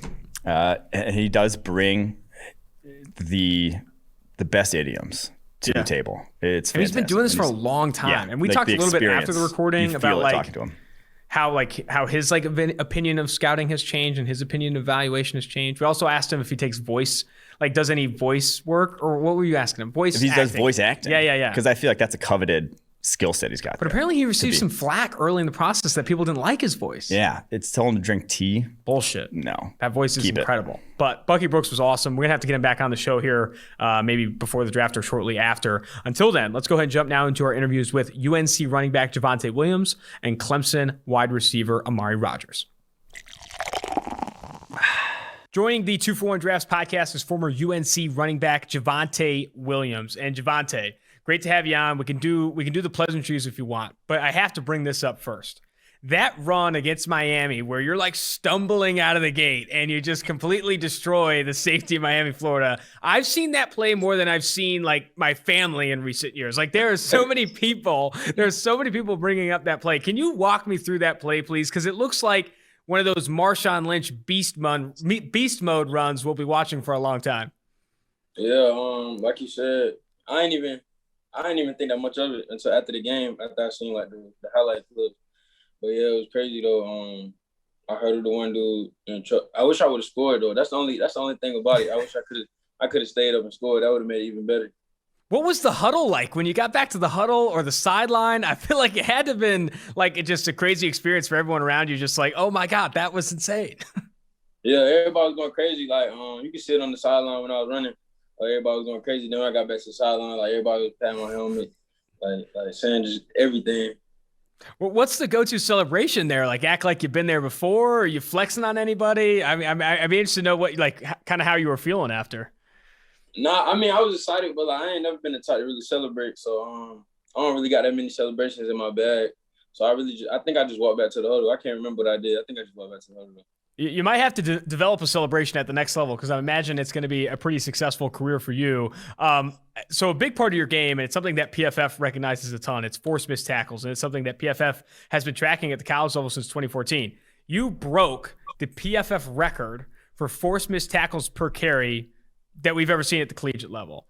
And you obviously broke a ton of tackles in that Miami-Florida game. Honestly, I think there are Miami-Florida players that have burned that tape because it is honestly some of the hardest stuff to watch for them. Because like you turn it on, it's like you and Michael Carter were just in your bag, dude, just absolutely lighting people on fire. But what goes into that? And I know that's kind of like the $1 million question. What goes into making people miss tackles? But I'd love to know your mindset behind breaking tackles, making that first defender miss, and what you do off and on the field to make sure you never go down. Yeah, just breaking tackles, that's something Coach G always preached. Like when we watch a film and things like that, he said the difference between a good running back and a great running back is not getting what the O-line blocked for, but like getting what's not there. So like we always watch film and he always like keep a tally of like how many players we may miss, and like we had competition and things like that. So I feel like that went into it. But also just like working out, squatting, things like that. I feel like that's really the main key to like breaking tackles, just having like a strong lower body and just keeping a balance. I know there's a ton of competition in that backfield with Michael Carter and you guys competing to force more missed tackles and all that stuff. How much did your relationship and that competition with Michael Carter really fuel your fire at UNC? Oh, that's definitely like the main reason I feel like I had as good of a season as I did, because me and Mike competed in everything, not even just broken tackles, just who can get to the huddle first, who can be the first one on the field, just any little thing you can think about. Me and Mike was competing, and I feel like that's really what makes a player as good as they can be, just having somebody to compete against and not getting complacent. Some of the other players on that UNC team, we had Diami Brown on the podcast a couple of weeks ago, and he talked very highly of you, big on the UNC Tar Heels and those things. Talk to me about the type of player Diami Brown is in the huddle and off the field and in the locker room. I know he's this big vertical threat, this big top 50 talent in this class, but I'd be interested to know from your perspective the type of leader he is, the type of player, the type of teammate Diami Brown is. Oh, he's always the same person. Like you said, he's a great player on the field, but he's an even better player off the field. He's going to be the same person no matter what. Like, he's never switching up. And I can say that for a lot of players on the team, but Diami just loyal. I mean, what you see is what you're going to get. Like, he's not going to switch up on you. Just the same person all the time. Let's get back to you, man. Enough talking about these other guys here. We're here for Javonte Williams. I know you're out there in Fort Lauderdale training for what I assume your pro day at UNC. What exactly are you working on right now? Are you setting any goal times for any drills, or any drills are you currently prioritizing? I'd be interested to know what exactly you're going through down there in Fort Lauderdale. Oh, yeah.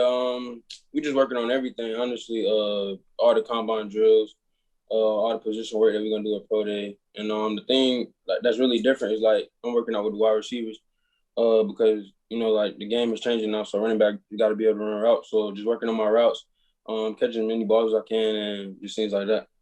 And do you think, because I think a lot of people are going to bring up in the pre-draft process about your inexperience, catching the football out of the backfield, running routes from the slot and those things. Do you think that was largely scheme and you're going to have more opportunities like that in the NFL? I guess, how do you prove to NFL teams, or how do you plan to prove to NFL teams that you can be this three-dimensional pass-catching back at the next level? Yeah, just showing them, like, whatever position they put me in, just doing my best and just doing what I got to do. Just showing them that my game is well-rounded. They can see me, like, catching the ball on tape, things like that. And if there's anything they want me to do, I'll just show them that I can do that. Do you plan to be a full participant at your pro day? And also, what weight did you play at this past season? And are you working towards a new weight this offseason? Oh, yeah, I plan to do everything at pro day. And this season I played like 222, and I'm still the same weight now. Have NFL teams asked you to get up to like 225, 230, or slim down at all? Or are you expecting to kind of stay in that 220, 225 range? No, none of them told me that. I think I'm going to just stay at this range. Nice, man. That's good. I've talked to some players, man, where they're like eating only lettuce and trying to drop like 30, 40 pounds. So you're in a better spot than they are. I'll tell you that right now. I'd love to talk more about your play style. Obviously, bigger back, guy that lowers his shoulder, forces missed tackles, breaks tackles, all those things.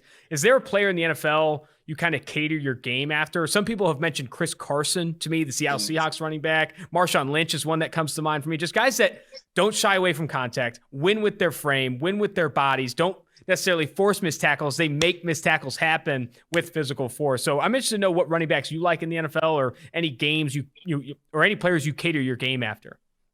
Definitely Marshawn Lynch. A big Marshawn Lynch fan. But other than that, I like Todd Gurley. Being here from North Carolina, I watched him a lot growing up. Alvin Kamara, I like him a lot. McCaffrey, Saquon, Zeke, just all the top running backs. I just watch everybody as much as I can. Marshawn Lynch has a pretty decent celebration on that beast mode run. You could always take that. I'm sure the NFL is not finding anybody for that one. That's for damn sure. If you bust out the Marshawn Lynch, hold it in the game, I'll lose my mind. Because that run at Miami, Florida was worth it. Okay, if you did it at that run, even if you didn't score, if you did score, it would have been fantastic. Anyway, I'd love to get some more insight. Jokes aside, more insight on kind of what went into a given game week at UNC and what you did to prepare for each game. Because I think film preparation, obviously important, obviously studying different things, but what exactly were you looking for on film when you're watching an opposing defense or watching film on yourself in a given game week? Yeah, there's a lot of things I watch on film. I just watch like how the linebackers move, like how they rush, are they like the swim type, they try to bull rush you. I watch how the safety rotate. So like on certain plays, we'll know who like to unblock the defenders. So we'll know who we have to make miss, or who the quarterback's reading, like whether you're gonna hand it off or throw it. And just like the blitzes that they bring, like crash, saw, things like that. Just what blitz they like on third down, things like that. It's a lot of things that I watch for, but mainly it's really just watching the linebackers and how they move. And in the offseason, how much has that kind of film work changed? Have you watched a ton of film on yourself? Or are you watching like NFL players? Or are you still watching film in the offseason as you kind of prepare for this pro day and the draft? Yeah, so I'm definitely still watching film because like you never know like what the scout's gonna want you to draw up on the board or what kind of questions they're gonna ask you. Like what happened in this game? Why did you do this? Certain things like that. So I just try to be as prepared as I can.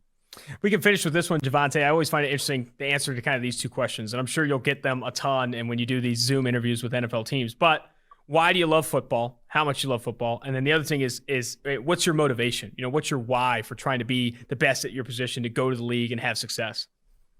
I definitely say I love football because I like to compete, and plus the physical part of it. You can compete in anything, but I feel like football is like the only sport where you can be like physical with it and just like well around it and just competing and just beating the other opponent. That's really why I play football. And my why, I definitely say is my family. They put a lot of effort into me, raising me growing up, and I feel like this is my way to pay them back. This has been fantastic, Javonte. I really appreciate the time. If you bust out that celebration, man, I better get some credit. I don't ask for a lot here. I'm waiting to see the Marshawn Lynch in the NFL. But like I said, man, this has been great. I really appreciate your time, and best of luck moving forward, man. Thank you. Joining the 2-for-1 Drafts podcast is former Clemson wide receiver Amari Rodgers, one of my favorite slot receiver prospects in this class. I know you're not just a slot receiver, but projecting you to the next level, seeing you play in the slot, seeing what you can do from that position, winning vertically and those things. Do like your prospects as a slot type. Great to have you on the podcast. Amari, how you doing? I'm doing great. Thanks for having me. Let's start with where you're at, man. I know you're out there in Fort Lauderdale training with House of Athletes, working with a handful of players down there, preparing for what I'm sure is your Clemson Pro Day in mid to late March. What drills are you prioritizing right now? I know you're working on everything, but are there any drills that you're prioritizing first and foremost? Like, I got to nail the 40, got to nail the 3-cone, anything along those lines? Yeah, for sure. I'm definitely locking in on the 40, the 3-cone, and the 5, 10, 5 right now. Just those change of direction in the 40, of course, because, I feel like with the Senior Bowl and the season, I have a lot of film that people can look at and they can see how I play and stuff like that. So I just got to go show how I can change direction and, show my true speed. Any goal times in mind for those drills? You setting any numbers on the board? Yeah, for my 40, I definitely want to hit mid 4.4. That's really what I got for my 40. But the other two, I haven't really went into, good times for those drills yet. But, I'm sure, they'll tell me and I'll probably get close to that. So I know former, Clemson running back Travis Etienne is out there with you as well. I don't know if you're keeping up with him in the 40, man. I've seen that guy clock somewhere in the 4.3s, 4.2s. How has it been? How has it been, extending that relationship, working with Etienne after obviously participating at Clemson? Yeah, it's been great. Just me and him, pushing each other through this process because, we've been together 4 years at Clemson. So we know how each other works. We know how we react to each other, if we're pushing each other and just saying that we need to keep it up if we're slacking or something like that. So it's always good having a teammate that you train with that's been with you through your journey, that knows what you've been through so they understand everything. And they're on the same page. So, having Travis with me and just seeing how explosive he is, how fast he is, it's just pushing me. Because, I know I'm definitely close to his level. So just seeing him every single day, just go out there and grind, it just motivates me to get better as well.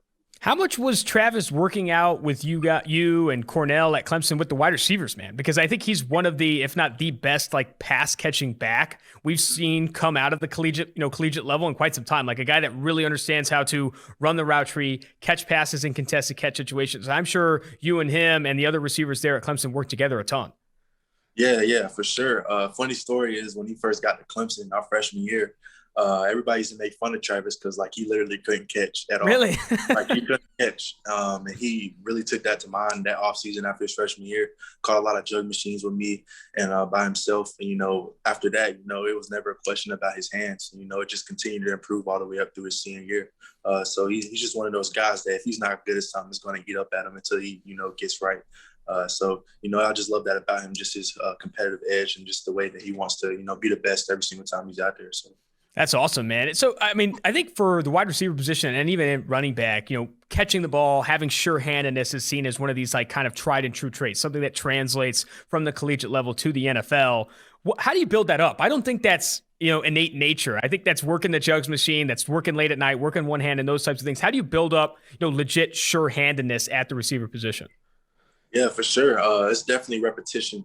So like you said, jug machines, after practice, I used to catch 100 balls after each practice, doing tennis ball drills, working on the little objects that you catch in the hand with the hand-eye coordination, working on your grip, if it's sandbox, rice box and all those things, just working on your grip, that helps as well. Just doing little drills. Like we have stuff at Clemson that helped me with, on the screen, doing dots, just reacting, different things like that. So you have that hand-eye coordination down pat. So different things like that adds up that'll make you a great catching receiver that I did throughout my career to help me.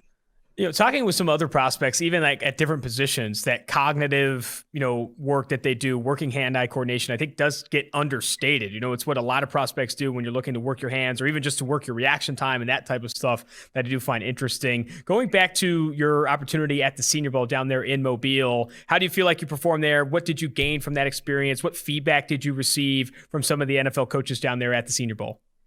Yeah, for sure. Going into that week, my mindset was that, it's a business trip. So, I want to go down there, and just show everybody, what I'm capable of. And I feel like I had a lot that I showed that people didn't see on film this past year, as far as my route running and stuff like that. And just learning the NFL playbook, because, coming from college to the NFL, a lot of people may have questions about, learning the playbook and the terminology and stuff like that. So, I wanted to check all those boxes and just go out there and compete against the best. Because I knew that if I went out there and just did my thing, people would definitely take notice. So that was really my approach every single day in practice. Just go out there, win as many reps as I can one-on-one, and, just execute in the team periods. And I feel like I did that, and I just showed a lot more than what people haven't seen. So, I just really confirmed a lot of things that I already knew for myself, but I was just glad that a lot more people got to see what I was capable of and what I can bring to the table. I think an interesting debate surrounding the Senior Bowl is the overall value of the one-on-one drills and how important they are to the evaluation process for NFL scouts and for media like myself and those things. What do you think from the outside looking in, if you're evaluating the wide receiver position, what information is there to glean from watching a guy like yourself or other receivers work in the one-on-ones? What do you think is valuable about that drill specifically? It's really valuable because especially in the league now, most of the time defense is playing man. Mm-hmm. They're blitzing and they're playing man.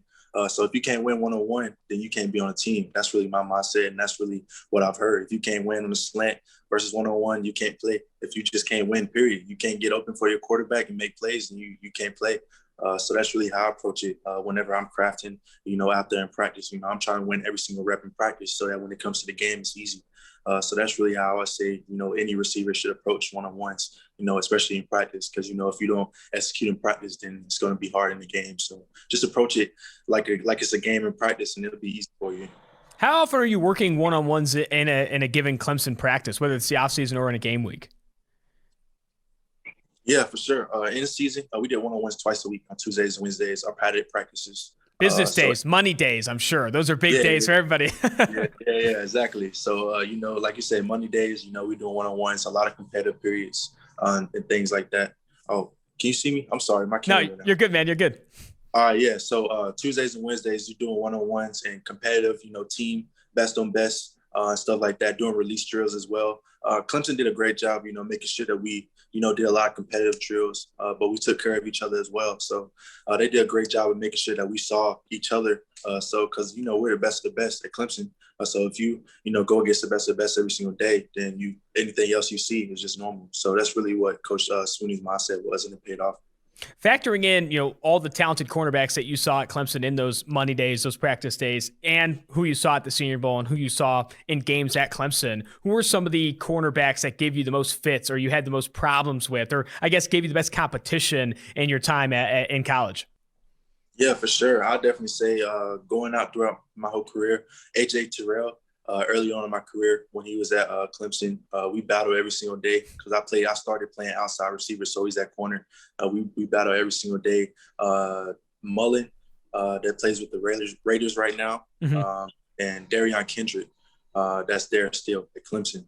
Those three are definitely the best three DBs that I went up against. And Kayvon Wallace, the safety that's at the Eagles right now, those four definitely got the best out of me every single day. And I feel like I wouldn't be the receiver I am today without competing against him.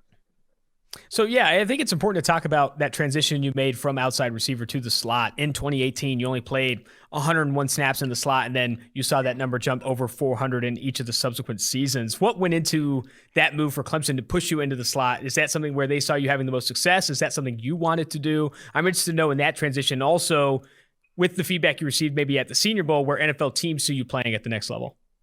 Yeah, for sure. That was kind of both things, something I wanted to do and something they saw me doing because Hunter Renfrow was there in my first 2 years. So I didn't move to the slot until after he left. So, I was just waiting my turn learning. I still want to play. So I told coach, I'll play any position until it's my time. They put me outside and I was still learning from Hunter, asking him questions and practicing and stuff about that. Cause I knew I would eventually move to slot because, that's just, my body type. That's where I probably saw myself being in the league. Mm-hmm. But, I feel like it's good that I showed that I could play outside too early on in my career. Cause, right now people are saying, I'm just a slot receiver, but, I have on film me playing outside and stuff like that. So I feel like that was good for me at the end of it all, just to show that I can do both. So I feel like that was feedback, like you said, from the Senior Bowl, just people saying that, I showed that I can play different positions and do a lot of things with the ball in my hands. And they showed that I showed great route running, which I already kind of knew, but, I wasn't able to show that as much as I wanted to. So that's really what I wanted to do at the Senior Bowl. They were very impressed with my hands, how I was able to make a lot of contested catches. And stuff like that. So, it was a lot of feedback that I got, positive and some bad too, that, I always appreciate because, that's something that I can go back and work on. But all in all, I really appreciate the whole Senior Bowl week, just getting thrown in the fire and just going out there and competing against the best. So I really enjoyed it. Yeah, I mean, constructive criticism, only way to get better. That's for damn sure. We've talked a lot about your former teammates, but probably the biggest name coming out of Clemson right now, the guy that everyone's talking about, is Trevor Lawrence. I don't want to ask you probably the same question everyone's asked you. What's it like catching balls from Trevor Lawrence? What do you think he's going to do in the NFL? Can you give me a story that maybe someone doesn't know about Trevor Lawrence? Could be something small. I just need to, what do we not know about Trevor Lawrence yet that I think people need to know? What you don't know about Trevor? I'll say he's super competitive, and it's like Coach Swinney, he does a good job at letting us have fun at Clemson, doing different things to let us unwind from football every now and then. And we have like days where we play dodgeball or something like that, or tug of war or something like that. Just team constructive things that to work on teamwork. And every single time, Trevor made an emphasis that his team was going to win, and like he wasn't going to let anybody else win. He didn't win every single time, but you felt him and you knew that he was going to, bring his best, no matter what it was, and not just football, but off the field too, and anything. So I feel like that's why he's as good as he is, because of his competitive mindset and, how he wants to win every single time. Dude, Trevor Lawrence in dodgeball sounds like an absolute nightmare. That guy's got an absolute cannon. That's incredible. Going back to you, I love to talk to prospects about kind of their preparation in a given game week and what exactly you're looking for on film. I think for the receiver position specifically, you're oftentimes working against the same defensive player, the same cornerback in this case, throughout a game. So you're watching a ton of film on him, trying to identify tendencies, trying to work different releases based on those tendencies. How much film are you watching in a given game week, and what exactly are you looking for when you are studying a defense? Yeah, for sure. So my typical week is Mondays. We get the scouting report. So I usually see, who I'm going to be matched up against that game. So that night after practice, I go home and watch individual film on him because they have folders for each player. And I go through and watch that player, take notes, see what his technique is, what his weaknesses I think are. Tuesday, we start big install for the week. So I usually go through and just whatever install we put in, I'll try to watch it on film and try to imagine myself doing it and see what it looked like versus their defense. Wednesday is third down day. So I usually go through and watch their third downs to see how that person I'm going to be matched up against plays on third down, his leverage or whatever. And then Thursday, that's when we get our first 9. So we'll know what first 9 plays that we're going to be running. And that's when, I can start really imagining, what I'm going to see, what play we're going to be running at what time and how he may play against it. So that's really how I go through that. And then on Friday, when we get to the hotel, we go through everything and wind down at night. I usually just go through and watch the whole game. Just see how the whole game flows, how the DB, how he, reacts if he gets the ball called on him, or if somebody scores on him, if he bounces back, or, just getting a feel of how he plays and how he goes through the whole game. So that's really my whole week watching film. I have a whole schedule that I do, and so it's been working. So I'm definitely gonna stick with it. Dude, I mean, it's organized as hell is what it sounds like. I think that's awesome. Having such a routine like that, I think, is super important to kind of make sure you're properly prepared each week. How much does that film routine change in the offseason? Are you watching more film on yourself? Are you watching film on guys in the NFL? I guess where does your film study go in the offseason?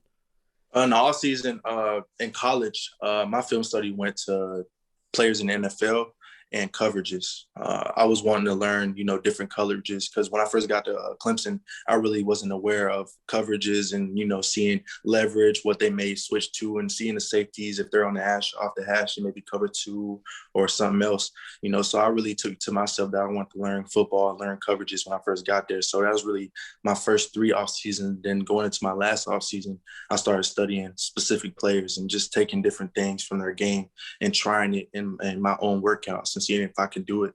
And if I could do it, I put it in practice and try it in practice. And if it worked in practice, then it's on to the game.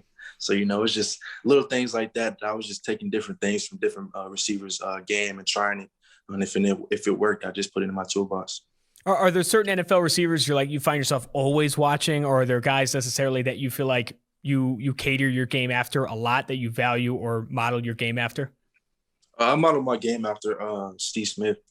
I feel like I play like him as far as, when he gets the ball in his hands, he's trying to score.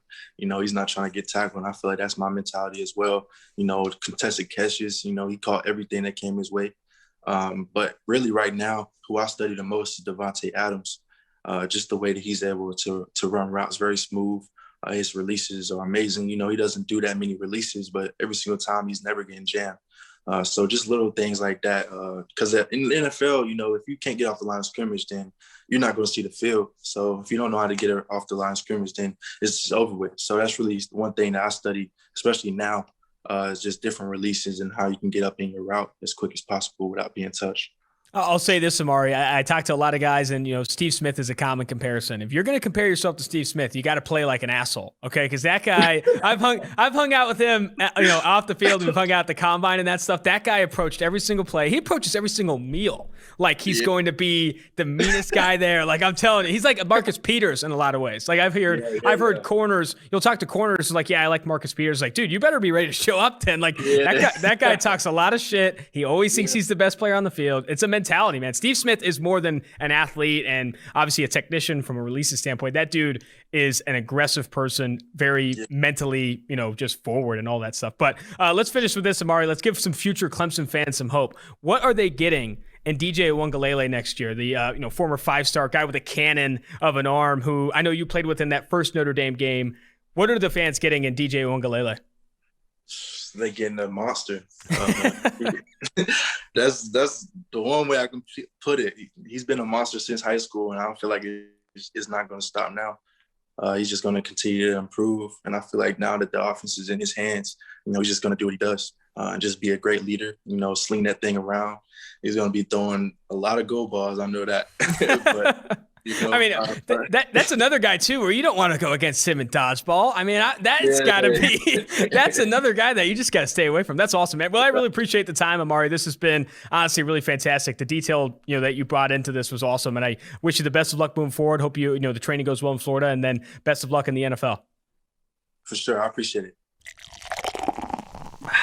That's going to do it for an absolutely loaded episode of 2-4 Drafts. Quarterback breakdowns, Bucky Brooks, Javonte Williams, Amari Rodgers, all the good stuff. Make sure you rate, review, and subscribe to the podcast if you want to get on the mailbag episodes. And I'll say this right now, it's no longer a bonus. We're doing 2 a week. We're doing 2 mailbag episodes a week because of the volume we're getting. Go to Apple Podcasts, leave a 5-star review, and drop your question in there, and you will get your question answered. I guarantee answered on one of the mailbag episodes of the podcast. Make sure you do that. Until next time, Austin Gayle, producer Mike Quinn, RIP, Mike Renner, 2-4 Drafts.